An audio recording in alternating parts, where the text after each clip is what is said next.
चिंतारे कटक जिलार धान चाषी केबे बन्या तो केबे बात्या आउ केबे धान मंडीर चिंता। धान चाष करी हंतसंत हेउछंती चाषी बिलरे कलबल होई अमल करिबा परे एबे मंडी चिंता। डिसेंबर सरी जानुआरी आरंभ हेलानी। चलित वर्ष कटक जिले में एजाएं आरंभ हेलानी धान मंडी। चाषी निकटक टोकन आसीथिले मध्य केबे आरंभ हेबो धान मंडी ताहा स्थिर होई नाही। अनेपटे बात्या पई 2 मास हेबो धान अमल करी खଳାରେ थई धान मंडी को चाहि रहिछि चाषी। कटक जिलार आठगड़ अंचल एक कृषि प्रधान अंचल। गत वर्ष खरीफ ऋतु में आठगड़ू क्विंटाल धान सेवा समवाय समिति जरिया धान क्रय करथिले राज्य सरकार। किंतु चलित वर्ष डिसेंबर जाई जानुआरी मास होइतिले मध्य धान मंडी एजाएं आरंभ होई नाही। अमल धान खଳାରେ थई किए जगी रहिछि तो किए घर बारंडारे धान रखी मंडी केबे हेबो अपेक्षा करी रहिछि। हाथी को भय रहुतिबारु बाध्य होई कम दर रे बेपारी को धान बिक्री करुथबा आठगड़ अंचल चाषी कहिसंती। मो ना महेंद्र बेहरा, घर 6 गाँ सरंपुआ, किंतु आमे 5-7 एकर जमी चाष करिछु। करज बैंक रु मध्य आनिछु, किंतु जेते लेट हबो हमर करज सेते बढ़ी चलिबो। अच्छा पुनी धान पदारे पड़छि, जदि वर्षा हबो आहुरी हमर क्षतिग्रस्त हबो। तेणु सरकार हमकु चंचल धान मंडी खोलु। मो ना गणेश विषय, घर 6 गाँ आ मु 5 एकर चाष करिछि। लुण भी आनिछि, चाष करिछि, कि धान गुरा अमल होइछि, बाहर पड़िछि।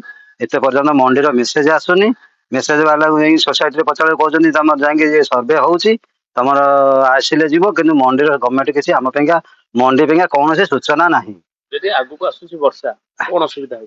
असुविधा कौन, धान नष्ट हम, आम ऋण सुझी पारे कि पिला छुआ मरवे। आ सरकार को आम भरोसा करके पूरा निर्भर कर रही, कि भरोसा आम सरकार आम कथा किसी बुझुनी।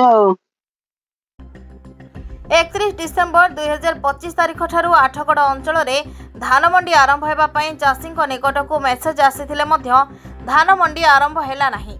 अनेपटे आज ठारू मिलर्स माने आंदोलन डाकरा दैछंती।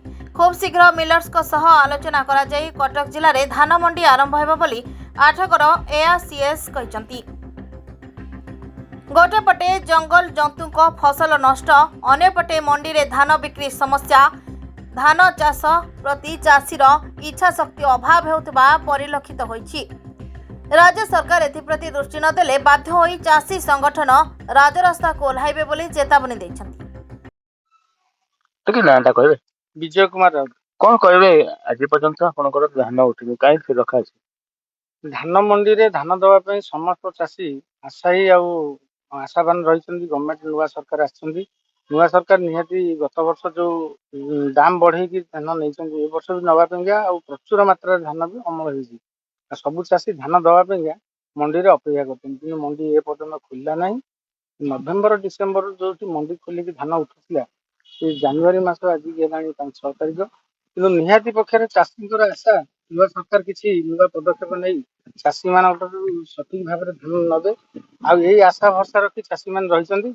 बहुत चाषी आम समस्ते तो बहुत चाषी मान कौन सबू चाषी मान निहाती पक्षे ऋण करजरे बुड़ी रही। घर बहुत दुर्विषय अवस्था को गला, चलवा असंभव, आगू को चलवा भी असंभव है। किंतु निहाती आशा रखा जाउची सरकार ऊपर पदक्षेप नहीं आपको तुरंत त्वरान्वित कर मंडी खोली सठिक ढंग से धानटा क्रय कर चाषी ने तो चाषी मैंने उपकृत हेबे। केतेबेले बन्या तो केतेबेले मरुड़ी, चाषी दुख सेतेबेले सरी न थाए। एबे दुख देइछि धान मंडी।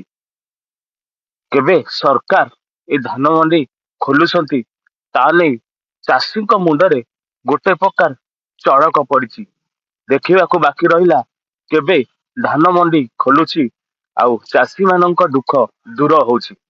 आठगड़ू नृसिंह राउत, हर्षिका मीडिया। आठगड़ू नृसिंह राउत को रिपोर्ट, हर्षिका मीडिया।